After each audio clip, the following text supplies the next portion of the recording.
उलमा कहते हैं दुरूद शरीफ जो हम पढ़ते हैं ना, अल्लाहुम्मा सल्ली अला मुहम्मद, ए अल्लाह मोहम्मद सल्लल्लाहु अलैहि वसल्लम पर रहमतें भेज, इस दुरूद में अकीदा तौहीद और ज्यादा रासिख हो जाता है कि हमें यह सिखाया गया है कि जैसे हम अल्लाह की रहमत के मोहताज, पैगंबर सल्लल्लाहु अलैहि वसल्लम भी अल्लाह की रहमत के मोहताज हैं।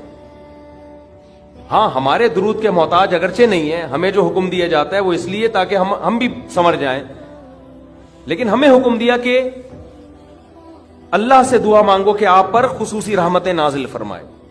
इससे पता चलता है कि नबी भी किसके मोहताज हैं? अल्लाह की रहमत के मोहताज। हमें दुआ का हुक्म दिया गया और जाहिर है इसलिए दिया गया कि यह दुआ अल्लाह कबूल करेगा और अपने नबी पर रहमतें भेजेगा। तभी नबी ने फरमाया जो मुझ पर मेरे लिए रहमत की दुआ करता है अल्लाह उस पर 10 रहमतें भेजते हैं। इससे पता चला कि नबी भी ये चाहते थे कि